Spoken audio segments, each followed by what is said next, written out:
Welcome back to our video number 2 in the series How to Make Sure Your Contents Insurance Claim Gets Paid.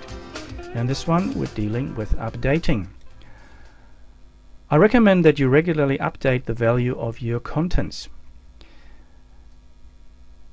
Let's face it, things change, our lifestyle changes, hopefully for the better, and we start replacing older things with new things. We buy that flash new TV, the fantastic lounge suite, and we keep adding more and more expensive items to our possessions. But very often our insurance policy does not reflect that, and when it comes to claim time, you could be in for a very, very nasty surprise. You could be woefully underinsured and deeply out of pocket.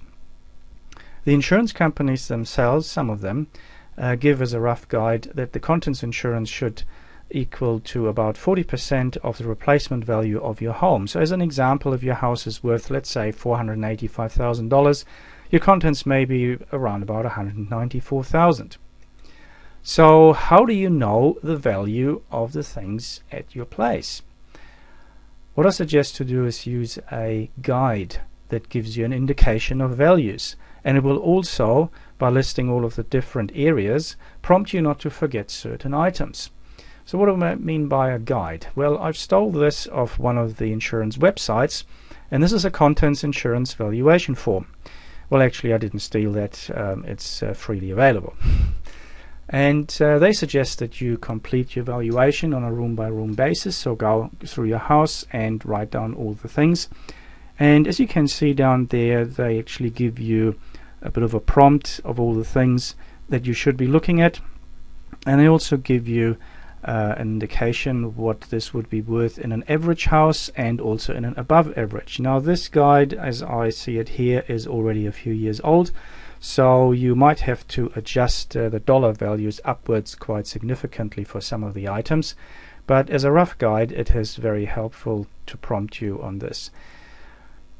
It is very important that you include really all of the items, and there are a lot of things that we might sort of not really consider worth anything, but when you're looking at your toilets and toiletries and cosmetics, that can add up to several $100s. Your medicines, even a thing as mundane as the scales, it's $50-$60 if it's just a basic one. Your ironing board, cleaning materials, cutlery and utensils, pots, pans, bowls. Think about the groceries that you keep as a backup, the cans, the packaged stuff, all the stuff in the freezer, so that all adds up. Naturally your china, your silver, crystal, but also a lot of people forget their lamps, clocks, watches to include. If you're looking at the bedroom, what about all the linen, the bedding, the blankets? That's hundreds, if not thousands of dollars. Also include the beautiful fluffy towels, they don't come cheap. Everybody will insure their computer and their laptops, but a lot of people forget about the software, and that can run into the thousands of dollars if you're running pretty expensive, sophisticated software. The exercise equipment that is sitting in a corner collecting dust, well, it's still worth quite a bit, so you might want to put that in. If you have musical instruments, they should all be mentioned.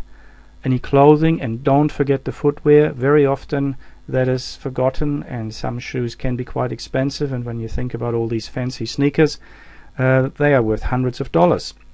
If you're looking at paintings and pictures, word of caution on paintings: once they start creeping up above $2,000, you may want to get valuations and update these every 2 years, so that you're always up to date with the values there.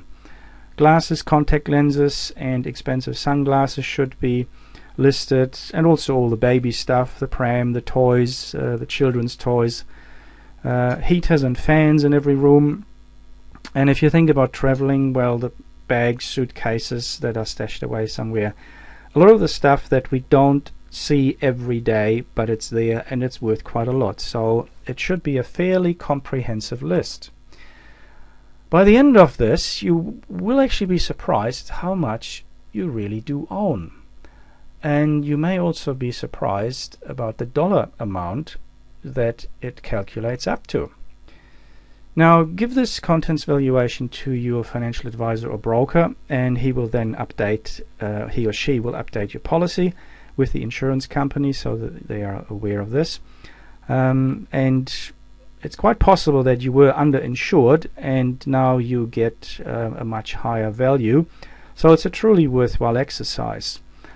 Now I can see the question forming in your mind, wouldn't the policy now become much more expensive? For argument's sake, if you had contents insurance for $100,000 and it now turns out to be $185,000, wouldn't the premium almost double? Well, not necessarily so. And there are also some very clever ways on how you can reduce your premium for contents insurance, and I will make this the subject of another video soon to come. So watch this space. Where do you get a form like that? Well, the easiest way is to contact your financial advisor or broker. If you don't have one, or if your current financial advisor does not have one, then please email me at contact.auckland.insurance@gmail.com, and I happily send you a contents valuation form. So that's it for number 2, and I look forward to seeing you in video number 3. And please take a moment to read the disclaimer notice, which is coming up now. Thank you very much for watching.